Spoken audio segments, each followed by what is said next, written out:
Alors dans la vidéo précédente, on avait vu l'utilisation de l'opérateur ternaire. Donc il faut savoir qu'avec l'opérateur ternaire, on peut l'utiliser directement dans la JSX, c'est son intérêt par rapport au if-else. Et il faut savoir qu'avec l'opérateur ternaire, on peut faire des imbrications d'opérateurs ternaires. Donc par exemple ici, c'est ce que je vais faire dans cette vidéo-là. Donc là, j'ai une input contrôle de l'âge. Donc là, je mets un âge bidon, j'envoie, et là, il me dit que vous êtes mineur, mais si je mets un chiffre supérieur à 18, vous êtes majeur. Donc ça a été fait avec l'opérateur ternaire et aussi avec une imbrication d'opérateur ternaire. Donc c'est un opérateur ternaire dans un opérateur ternaire. Donc c'est un petit exemple intéressant, donc on va voir ça dans cette vidéo-là. Puis ça va permettre de réviser 2-3 trucs. Voilà. Donc là, je vais créer un composant. Donc je vais l'appeler contrôle-age.js. Donc ça va être un React Class Component. Je clique, là je vais écrire test et je vais afficher le composant dans app.js parce qu'après je l'enlèverai. Donc je vais l'importer et donc il s'appelle contrôle age. Donc là on le voit, je ferme la balise, là on voit que c'est importé et là test, c'est bon. Donc là je me remets sur le composant, ok. Donc déjà je vais commencer par écrire le texte et y mettre l'input. Donc ça va être, donc je vais le mettre en gras, H4. Contrôle de l'âge. Donc ça s'affiche. Et donc là, je vais mettre un input. Donc là, j'ai le input qui va bien. Donc après, la personne met son âge. Donc déjà, je peux utiliser l'attribut type et lui mettre number. Parce que dans ce input, on n'y met que des chiffres.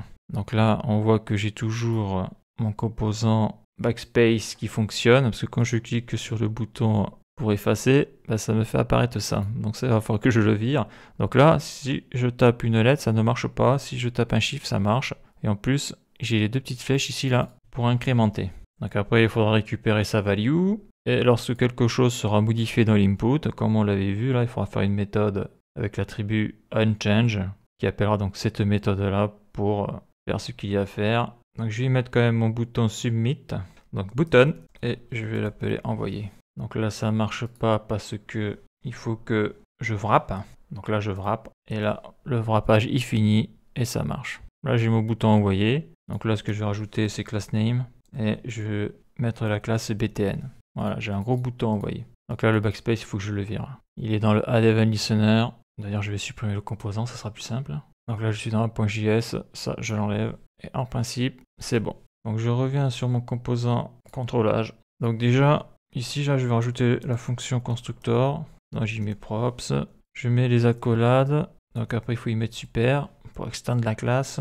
Props, point virgule. Et donc après, je vais définir le state. Donc là, au niveau du state, eh bien, il y a déjà la valeur de l'input. Qu'est-ce que je mets dans l'input? Donc là, j'y mets une chaîne de caractères vide. Bien sûr, c'est 2 points, virgule. Et après, eh bien, je vais contrôler donc l'âge de la personne. Donc je vais l'appeler user. Donc l'utilisateur et son âge. User age. Et j'ai mis une chaîne de caractères vide. Donc ça, c'est bon. Donc la première chose à faire, ça va être de récupérer la valeur qu'il y a dans le input. Donc ça, on l'avait vu dans des vidéos précédentes quand j'ai parlé de input. Donc si je fais F12 quand même, je vais mettre F12. Ouais, ça, il faut que je le vire aussi, là, cette erreur-là. Donc je reviens ici et ça, je le supprime. Et là, ça devrait disparaître. Voilà, j'actualise, c'est bon. Donc au niveau de l'input, donc j'ai mis un type number et on avait vu que, donc là je mets une value, car je vais récupérer la value de l'input et la value de l'input elle est dans le target.value, mais ça on l'utilise dans la méthode qu'on l'on verra après qu'on a déjà vu le handle change. Donc là ce que je vais faire c'est un input contrôlé. Donc dans la value de l'input je vais y mettre la valeur du state. Donc ça on l'avait vu dans la vidéo de l'input contrôlé. Donc this.state.input, ça c'est fait. Donc maintenant je ne peux plus changer la valeur de l'input vu que c'est la valeur du state que j'affiche à l'intérieur. Et donc il va falloir que j'appelle la méthode. Donc n change l'attribut onChange et cette méthode que j'ai pas encore définie qui s'appelle tease.handleChange. C'est elle qui va détecter le changement. C'est-à-dire que quand je vais toucher à l'input, grâce à l'attribut onChange, ça va appeler la fonction tease.handleChange. Donc là maintenant, il va falloir la définir. Donc là, je me mets ici. Là, la première méthode, donc ça va être handleChange. Dedans, j'y mets l'event. J'ouvre les accolades et après, donc pour changer le state, donc tease.setState.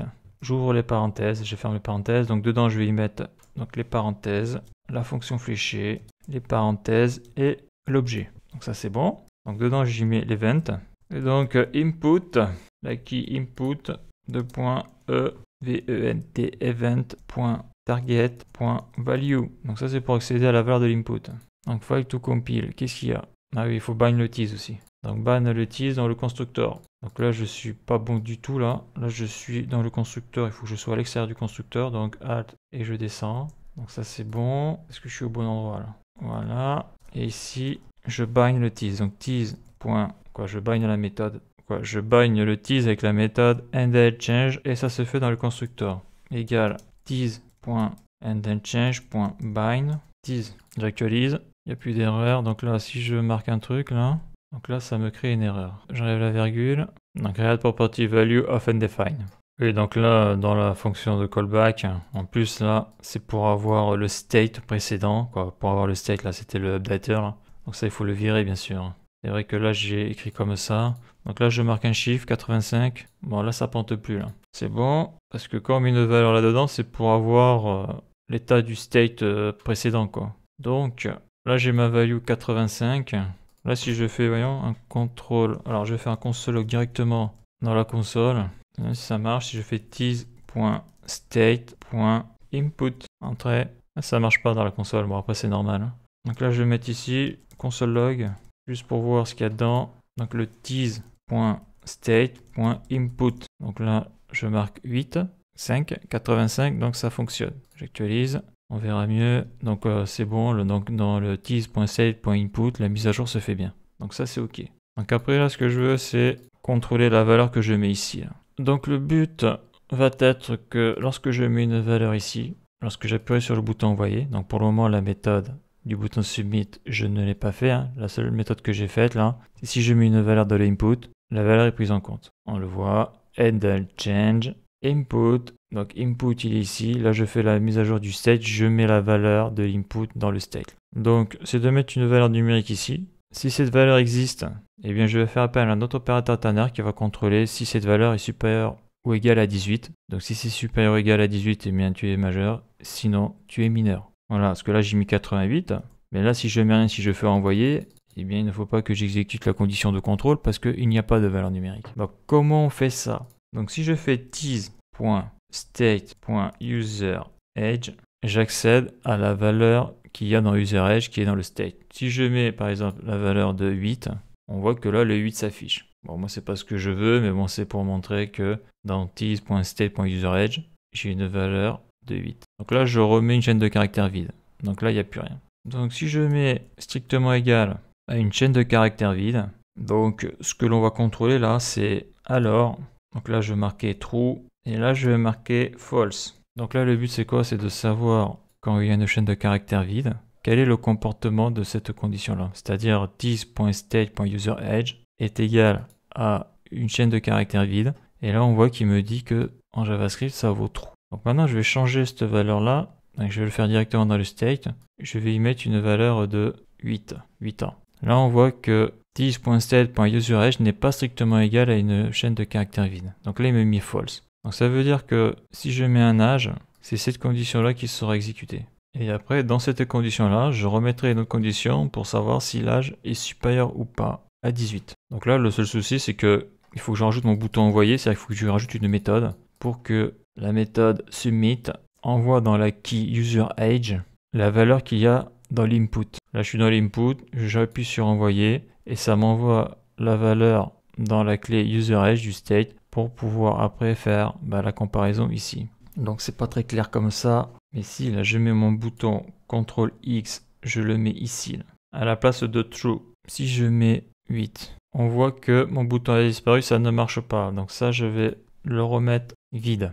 Parce que là, la valeur qui va dans cette clé-là est faite par la méthode submit que j'ai pas encore fait. Donc là, on voit que ça marche. On voit que ça marche, c'est-à-dire que si je clique sur 8, envoyer, bon là, il ne se passe rien. Il faut que je fasse la méthode envoyer. Donc, il va falloir que je la rajoute. Donc pour que ce soit plus clair, je vais enlever ça. CTRL X. Je vais le mettre ici et je vais créer une variable constante btn submit égale CTRL V. Donc là, je fais un copier et je le mets ici coller. Ça sera plus clair. Donc là, actuellement, je n'ai rien mis, donc la valeur est true, donc j'ai mon bouton submit qui s'affiche. Donc là, je peux appuyer dessus, il ne se passe rien. L'idée, c'est que je mette une valeur ici, et quand j'appuie sur ce bouton, la méthode submit va me mettre cette valeur dans user edge. Alors j'ai besoin de mettre la valeur numérique dans user edge pour faire ma comparaison. Donc là, je vais faire la méthode submit. Submit les accolades, c'est bon.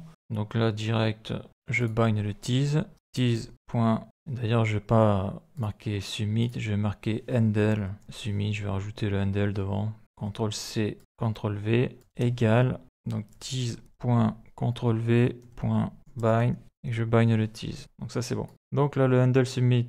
Donc on va modifier le state tease.setState. Par contre là j'ai fermé les parenthèses. Donc parenthèse fonction fléchée, parenthèse les accolades. Et là je vais faire donc la key user edge de points. Et là par contre je vais pas faire tease.state.input. Je vais faire state.input. Donc là, ça ne marchera pas. Hein. Pour que ça marche ici, il faut que je rajoute le state. Car d'ailleurs, je ne vais pas marquer ça comme ça. Je vais marquer previous state. Donc c'est le state à l'état précédent. On l'avait vu ça dans la vidéo du toggle. Là, je fais un CTRL-C, CTRL-V. Dans la doc React.js de souvenir, dans save state, ça c'est le premier argument, c'est le diter. Donc, quand je vais appuyer sur le bouton submit, la valeur qu'il y a dedans, ça va me l'envoyer dans user edge. Et à chaque fois, il va contrôler qu'il y a quelque chose. Donc est-ce que ça marche? D'ailleurs, avant de voir si ça marche, là je vais faire tstate.input et je vais y faire tstate.userEdge. Donc userEdge. Donc là si je mets 5, j'envoie. Donc la méthode fait rien parce que je ne l'ai pas mise dans le bouton submit. Ça marchera mieux. Donc le bouton submit, il est là. Class name, clé. Donc si j'ai onClick, donc c'est l'attribut onClick, égal. Et dedans je vais donc appeler la méthode tease.handle submit. Donc là, je mets une valeur numérique. J'envoie. On voit que dans le tstate.userEdge, j'ai bien la valeur qui est partie. Là, je mets 10. Par contre, on voit que mon bouton envoyer a disparu. Donc là, je mets une valeur. J'envoie. Mon bouton a disparu. Donc j'ai bien mis à jour mon state au niveau de la key userEdge. Mais maintenant que la condition est false, dans tease.state.userEdge, je n'ai plus le bouton. Donc ça, c'est pas grave. On va le voir après. Donc là, il me dit false. Donc là, actuellement, il est là dans le code. Je vais réactualiser. Donc là, je marque une valeur. Donc là, pour le moment, je suis ici. Là. Je suis au niveau du btn submit. Ça, c'est true. Donc là, je clique sur envoyer. Là, directement, je passe sur false. Donc là, je vais déclencher mon contrôle. Donc là, je vais mettre un deuxième opérateur ternaire. Il faut une deuxième condition avec l'opérateur ternaire. Donc c'est ça qui est bizarre. Donc là, ce que je veux, c'est récupérer la valeur de 10 que j'ai mis ici. Donc là, on le voit dans mon console log. Donc c'est tease.state.userEdge. Donc ça, c'est la valeur qu'il y a dans le state. Et donc ce que je veux, c'est contrôler si elle est supérieure ou égale à 18. Donc là, c'est soit true ou soit false. Donc si c'est true, je suis majeur. D'ailleurs, je vais faire ça comme ça. On va voir si ça marche ou pas. Et si c'est false, je suis mineur. Parce que là, je le mets comme ça. Là, j'ai pas mis de code HTML. On va voir s'il le prend ou pas. Donc là, je mets 15. J'envoie. Je suis mineur. Ça fonctionne. Je mets 18. Là, j'ai plus le bouton. Je mets 18. J'envoie. Je suis majeur. Donc ça, je vais l'améliorer un petit peu quand même. Pourquoi je vais l'améliorer un petit peu? Parce que, comme je l'ai dit, là, le bouton là n'apparaît plus. Mais je peux remettre cette ligne de code là dans le je suis majeur ou dans le je suis mineur. Donc ça va être plus clair quand je vais le faire. Donc si je fais un const, je vais l'appeler btn majeur. Donc dedans, qu'est-ce que je vais y mettre? Mais je vais y remettre mon bouton. Donc je vais y mettre un petit style class name btn pour qu'il soit gros. Et dedans, et dans mon bouton, je vais y mettre vous êtes majeur. Ok, donc là, ici, là, je prends ma variable btn dans lequel il y a le JSX. Donc ça, je le vire. Je suis majeur. Je fais CTRL V. J'actualise.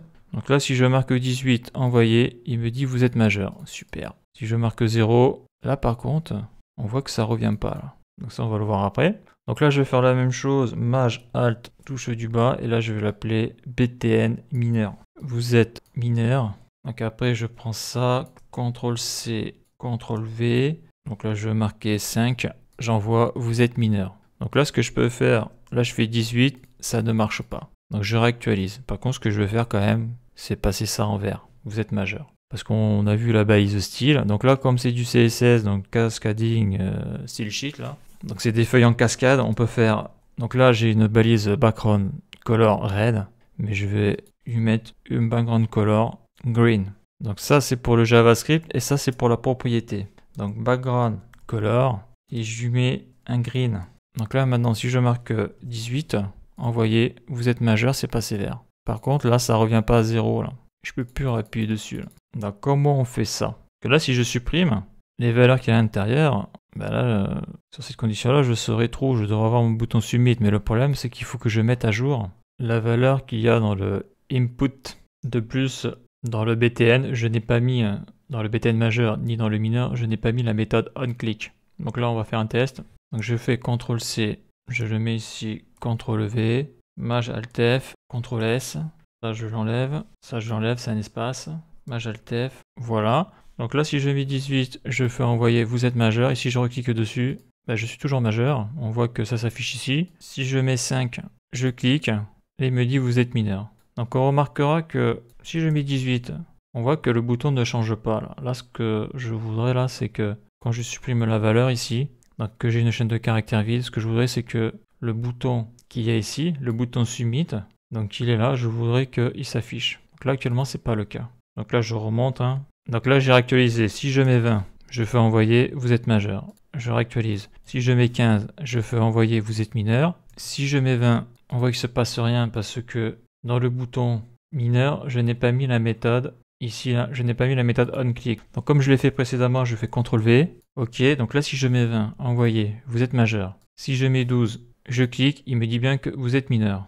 Par contre, si je mets rien, le bouton ne change pas. Je n'ai pas le bouton submit. Donc pour faire ça, parce que là, à chaque fois que je tape quelque chose dans le input, là, à chaque fois, j'ai ça qui est activé. Là. J'ai le event.target.value qui me met à chaque fois la clé input à jour. Et dans mon opérateur ternaire ici, là, ce que je contrôle, c'est la clé user_age. Donc dans ma méthode handleChange, il manque une donnée. C'est que ici, là, quand je tape des valeurs dans le input, donc ok, je mets le input, dedans je mets la valeur que je mets ici, mais il faut aussi que je réinitialise la key user_age, c'est-à-dire que je vais lui mettre une chaîne de caractères vide. Pourquoi? Parce que sinon, ici, là, à ce niveau-là, je serai toujours false. Donc maintenant que j'ai réinitialisé la clé user_age par le biais de la méthode handleChange, donc c'est elle qui surveille le input, et bien quand c'est true, je vais afficher mon bouton submit. Donc je refais un test, donc là je vais mettre 12, j'envoie, vous êtes mineur. Je supprime tout, et là, magique, je retrouve le bouton envoyer. Et si je fais 20, envoyer, vous êtes majeur. Là si je fais 12, je vais marquer 8, donc on voit que le bouton change instantanément, vous êtes mineur. Donc voilà, ça fonctionne. Donc si je récapitule, alors je vais fermer 2-3 trucs pour qu'on y voie plus clair. Le problème, c'est que ça après ça s'affiche sur plusieurs lignes, c'est vrai que c'est un petit peu chiant. Donc ici, j'ai mon input. L'input, il est ici, il est de type number. Donc c'est un input contrôlé, donc sa value c'est tease.state.input.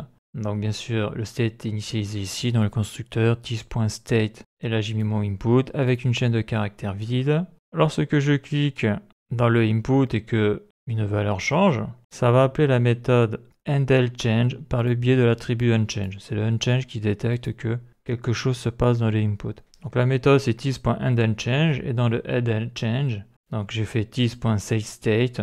Donc là j'ai mis la fonction de callback. Dedans il n'y a rien. Ici par contre je passe un event dans la méthode. Et donc sur la clé input qui est dans le state là, donc que je modifie bien sûr par le biais de la méthode tease.setState. Dedans, je vais aller chercher la value que je tape dans l'input par le biais de event.target.value. Donc ça se mettra à jour. Une fois que ça c'est fait, quand je vais cliquer sur le bouton envoyer, donc le bouton envoyer, il est ici, c'est le BTN submit. Donc on voit que le bouton envoyer est sur écoute. Et lorsqu'on appuiera sur le bouton, ça va déclencher, ça va trigger, ça va aller appeler la méthode handleSubmit. Et qu'est-ce que l'on a dans la méthode handleSubmit? Et bien pareil, on va modifier le saveState. Par contre là, c'est comme le toggle, on va aller prendre la propriété de user_age, voir comment elle est. Et après, je vais y rajouter dans la key user_age la valeur qu'il y a dans le input. Donc s'il y a 55, eh bien je vais y mettre 55.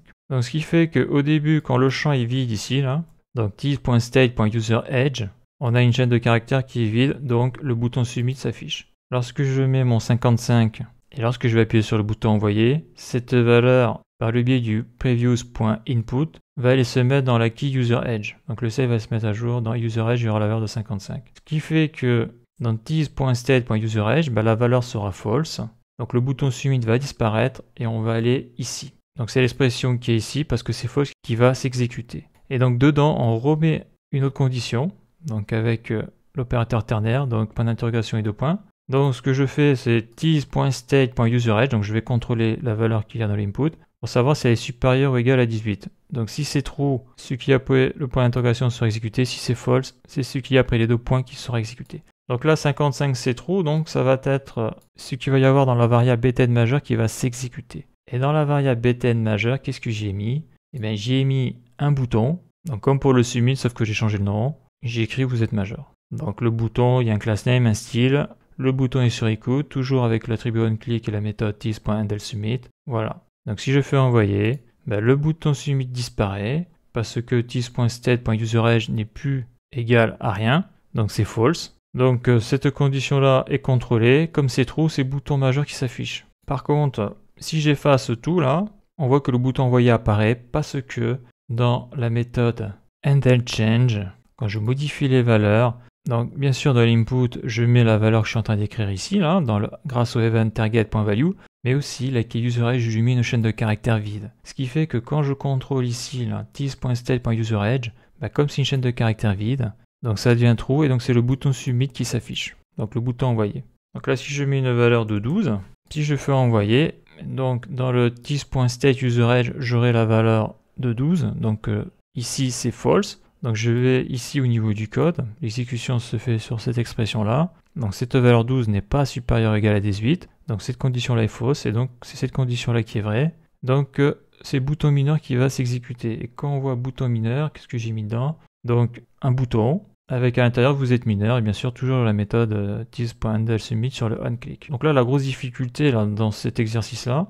c'est quel stage je choisis pour faire mes conditions. Donc après cette logique un peu étrange qui est que d'abord je contrôle qu'il n'y a rien, donc j'affiche un bouton envoyer. Dès qu'il y a quelque chose, eh bien le bouton envoyer je le dégage et je passe ici, et ici je contrôle ma condition. Et suivant la condition, bah, soit j'affiche vous êtes mineur ou vous êtes majeur. Et après, quand on efface, il ne faut pas oublier de remettre le state, la key useredge avec une chaîne de caractères vide. Et ça se fait par le biais de la méthode handleChange, parce que sinon, eh bien, le bouton envoyer, tu ne le revois pas. Donc à noter, hein, je m'en suis rendu compte, mais lorsque je mets un chiffre, donc j'appuie, j'ai bien vous êtes mineur, mais là je mets un bouton, mais j'ai pas besoin de mettre un bouton, là, ça sert à rien. Donc là je vais modifier mon btn mineur. Quand je dis que je vais le modifier, je vais mettre un P. Ça, la méthode, je la vire parce que quoi qu'il arrive, quand j'efface le numéro, je suis obligé de revenir automatiquement au bouton submit. Et là je mets un P. J'actualise, là je mets 5, envoyer. Donc là vous êtes mineur. Sauf que là, je n'ai plus de bouton parce que là, mettre un bouton, ça sert à rien. Par contre, j'ai gardé la mise en page du btn parce que si je le supprime, CTRL X, là je mets 5 par exemple, bah voilà, vous êtes mineur comme ça. CTRL Z, voilà. Donc ça fonctionne. Je vais mettre pour l'autre bouton, vous êtes majeur, ouais, parce que là, c'est vrai que ça sert à rien de laisser un bouton. Je vais y mettre un P. La méthode, je la vire parce qu'elle n'est pas utile. Et voilà, ça, je le mets comme ça. Maj Alt F, là je mets 19, envoyer, ok. Donc voilà pour ce petit exemple d'opérateur ternaire imbriqué. Et donc la suite dans la prochaine vidéo.